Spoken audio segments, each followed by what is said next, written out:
Welcome back to the deep dive. Today, we are not just scratching the surface, we're uh, ripping up the floorboards and really looking at the rot underneath. Yeah, we're looking at a stack of research that claims Western civilization isn't just stumbling, it's in a free fall. You can see the symptoms everywhere. Right. Decaying cities, the family unit fragmenting, birth rates just plummeting. And usually the conversation revolves around economics or, political shifts. But the source we're covering today, Hmm. it offers a diagnosis that is entirely psychological. And I have to warn you up front, this is going to sound, well, controversial to some. And like absolute gospel to others. It's a diagnosis that really ignores the usual political noise and cuts straight to the psyche. It does. We're looking at a fascinating and I have to say incredibly aggressive ebook. It's titled Awful Feminine Archetype, Jezebel, Lilith, Delilah, All BPD on a Spectrum by Conrad Reicher. That's quite a title. It pulls no punches. But before we even get into the thesis, I want to set the stage here. If you really want to understand the charts, the data, all the specific historical points we're about to hit, you need to pause this right now. Yeah, you're going to want this open. Go to Amazon Kindle or Google Playbooks and buy this ebook immediately. Right. You'll want the reference material in your hand because Riker, he frames this thing not just as a book, but as armor. He calls it a weapon, specifically a weapon for men who value logic, who value the Western canon and objective truth. And we should be really clear about who this is for. Oh, yeah. Riker says it himself in the preface. This is not for everyone. If you identify as a weepy egalitarian or a male feminist simp, and those are his words, you should probably put it down. This is written for the red-pilled manosphere. It's for men who feel like you're being gaslit by modern culture and just want a framework to understand why. So while you're pulling that up on your Kindle, do us a huge favor. Hit that like and subscribe button right now. It really helps us keep this signal strong against algorithms that, might try to bury this kind of thing. Okay, so let's get into the mission statement of the text. Riker's argument is heavy. He's essentially saying that what we call modern feminism isn't a movement for equality. He argues it's a mass manifestation of a historical female pathology. And he argues that our institutions, universities, HR departments, the legal system, have been captured by a specific psychological profile. The core thesis is that what we might dismiss as toxic femininity or just politics is actually biology. That's it. Riker argues, and this is a direct quote from the text, that women are biologically wired for destruction. That is a massive claim. Wired for destruction. How does he even justify that biologically? Usually the evolutionary argument is that women are wired for, preservation, nurturing. Riker completely flips that. He starts with ancient history, with mythology. He looks at archetypes like Jezebel, Lilith, Delilah. He says these aren't just Bible stories, they're blueprints. They're ancient warnings about a specific type of female behavior that civilization used to guard against but has now forgotten. And he's saying that today, this behavior manifests clinically. Precisely. As borderline personality disorder, or BPD, on a spectrum. So he's literally mapping ancient mythology onto the DSM-5. Exactly. And he brings the data. He cites the CDC and the APA, the American Psychological Association, stating that 75% of all BPD diagnoses are women. Wow. So Riker's point is that the symptoms of DPD, the emotional volatility, the manipulation, the complete inability to take accountability, he says these aren't bugs in the female operating system, they're the features. Okay, for anyone listening who might not know the clinical definition, what exactly is he highlighting here? Emotional volatility can mean a lot of things. He really focuses on a concept called splitting. In psychology, it's where a person can't hold two opposing thoughts about someone at the same time. So you're either all good or all bad. All good, an angel, a savior, or you're all bad, a demon, an oppressor. There is no gray area. Riker argues modern political discourse is basically mass splitting. If you disagree with a narrative, you're not just wrong. You're violence, you're causing harm. You got it. And that sounds like the mechanism behind what the internet calls a Karen or a public meltdown. Exactly what I was thinking. Is Riker saying that's this pathology in action? Precisely. He calls it the gossip shame rally complex. It's a mechanism. Okay. Think about the Karen phenomenon. It's weaponized distress. It's using this big display of emotion tears, screaming to summon authority, like the manager or the police, to destroy a target. And he's arguing this is an evolutionary strategy. Yes, if you're physically weaker, you use social violence, you destroy reputation. The book brings up the shitty media men list as a perfect example of this. That's a key case study for him. For context, that was the spreadsheet passed around in media circles where men's reputations were just destroyed. Anonymous. Based on anonymous accusations. No trial, no evidence, just a list. Riker calls it industrialized mate suppression. It's a hive mind behavior designed to bypass logic and due process by leveraging victimhood as a form of absolute power.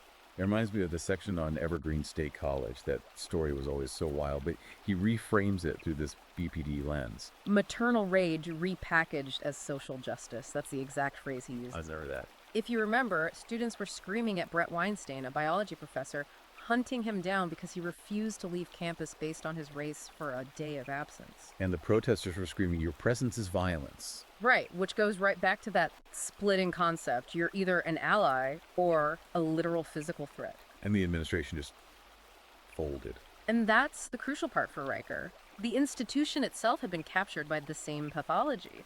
The book argues that when you institutionalize this toxic maternal instinct, you get a system that coddles adults like they're infants and punishes anyone who tries to act like a rational adult. It turns the university into a nursery where the toddlers run the show. Exactly. Which, I mean, that's a perfect transition to the economic side of this. Yeah. Because if the universities are the nurseries, the economy is where the bills get paid.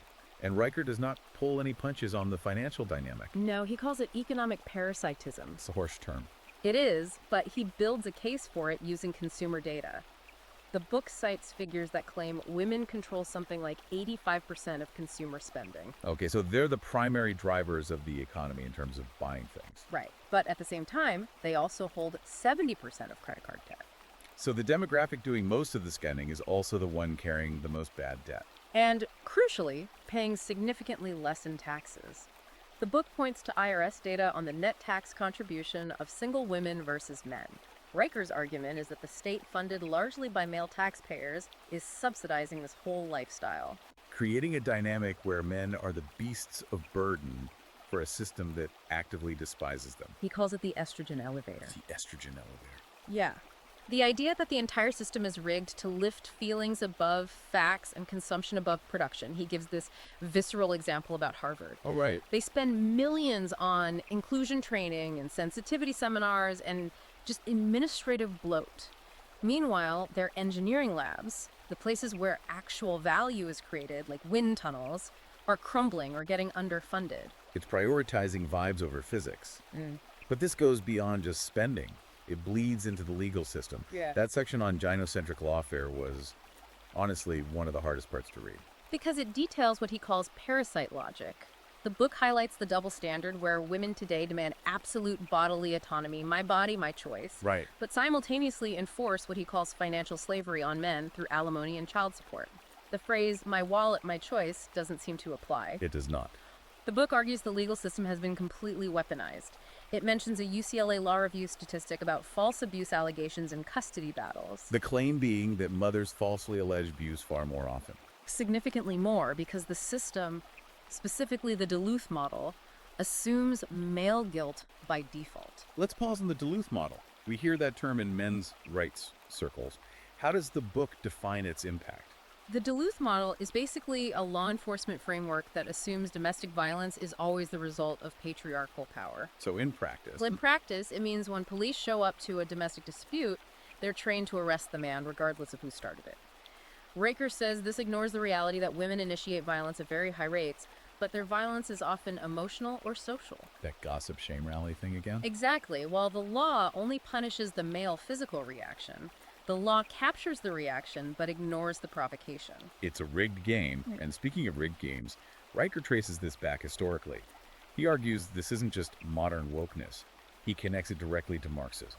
This is his Trojan horse theory. Yeah. Chapter 15, Collectivism's Female Fingerprints, it's really revealing. He argues that feminism was never just about voting, it was the entry point for communism. Because the goal of Marxism is the destruction of the nuclear family.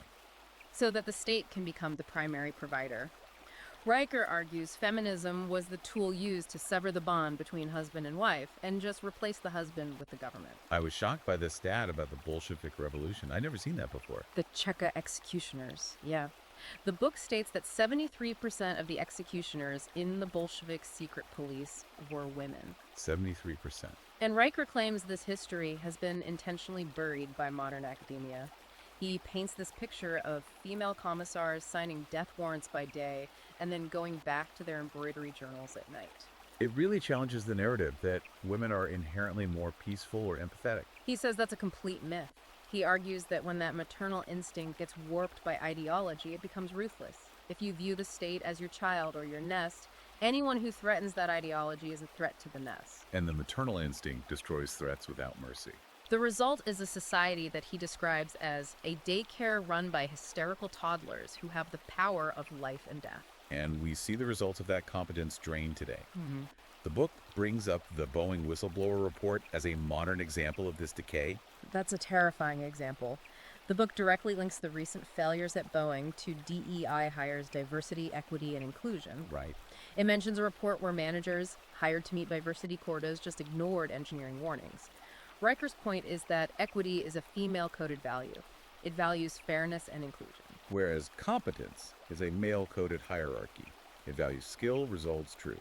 And Riker argues you cannot have both. When you prioritize equity over competence, planes literally fall out of the sky. It's safety versus feelings. And he says this conditioning starts early. The book describes schools not as places of learning, but as feminist re-education camps. Where male assertiveness is punished. I mean, think about how boys learn. They're kinetic, competitive, Hierarchical. and modern schools see all of that as disruptive. They drug boys with Ritalin to make them sit still like girls, and intellectually, the classics Hemingway, the Western canon, are replaced with toxic masculinity deconstruction. We're systematizing the destruction of male potential before it can even develop. So if the schools are broken, the legal system's a trap, and the economy is parasitic, what is happening in the dating market? Because this is where a lot of men feel the pain most acutely.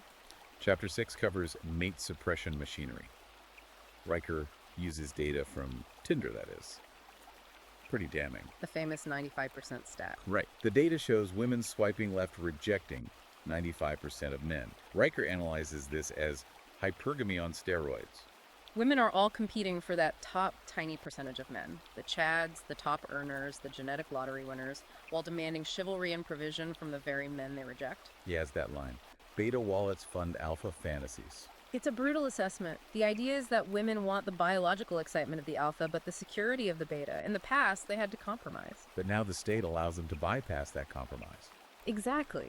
They can use the government as a substitute husband to extract resources from beta males through taxes and welfare, without having to offer those men anything in return. Not sex, not companionship, not loyalty. And men are reacting, not by rioting, but just by leaving. The book talks about the herbivore men in Japan. Yes. In Japan, you have millions of men who have just checked out. They're not dating, not marrying, not having sex. And Riker argues this isn't dysfunction or incel rage. It's a rational economic response. If a game is rigged, the only winning move is not to play. It's a silent strike. He suggests this is coming to the West, too. He sees it in the MGTOW movement. I mean, Men going their own way. it's a logical withdrawal from a market where the cost of entry is too high and the risk of ruin through a divorce court or false allegations is catastrophic. So, okay, everything is on fire. The institutions are captured. The economy is parasitic. Dating is a minefield. Does Riker offer a way out? Or is this just a catalog of doom? He doesn't leave us in the pit, no. He offers what he calls the red pill toolkit. And interestingly, he goes back to classical education, to the trivium. Logic, rhetoric, and grammar. That sounds almost academic for a book this aggressive. It sounds academic, but he frames it as a weapon. Grammar is the art of naming things correctly, refusing to use their newspeak. Okay. Logic is the art of valid reasoning, spotting the fallacies in their emotional arguments. And rhetoric is the art of persuasion. He says men need to relearn these skills to dismantle feminist narratives. So when someone uses that BPD fog, that emotional manipulation, you use logic to cut through it. You arm your mind so you can't be gaslit. But he also talks about building separate spaces, physically and economically. This is the manosphere concept, but elevated. Right. He argues for building separate economies. He mentions crypto as a way to hold wealth outside the gynocentric banking system. He talks about male-only spaces where men can be men without the tone policing or the threat of HR. He's basically arguing for a parallel society. And then there's his advice on family. This part was surprisingly poignant, I thought, amidst all the fire and brimstone. He calls it strategic withdrawal. He advises men to stop fearing death and start building legacies. He has this beautiful line, children are the anchors, fathers are the sails. That is a strong image. It is. Oh. His point is that you can't fight this culture war just by arguing online.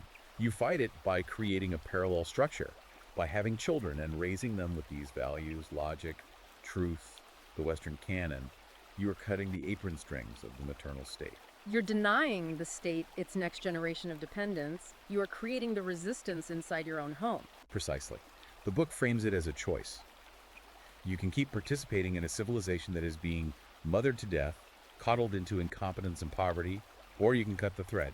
Mothered to death. That is the phrase that sticks with you. It totally flips the script on the idea of the patriarchy. Riker's arguing we're living in a suffocating matriarchy. The awful feminine archetype consuming its own offspring.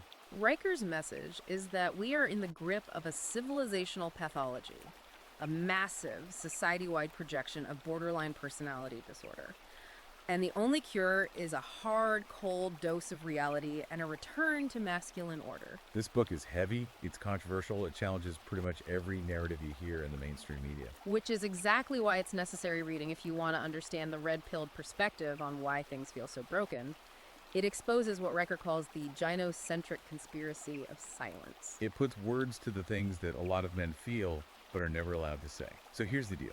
We've given you the overview, but you need the manual. You do. You need to go to Amazon Kindle or Google Playbooks right now and buy Awful Feminine Archetype, Jezebel, Lilith, Delilah, All BPD on a Spectrum by Conrad Riker. Don't wait. This is the kind of book that tends to disappear from platforms. So get it while you can. And if you want the ongoing analysis, the real-time takedowns of these narratives as they happen, you need to follow the author. Go to Substack and search for @ConradRiker. That's where the conversation continues. Riker challenges us at the end. Civilization is hanging by a thread. Are you going to just watch it snap, or are you going to take action? It's time to stop apologizing and start building. That's it for this deep dive. Make sure you smash that like button, subscribe to the feed, and help us silence the shrieking harpies. We'll see you on the next one.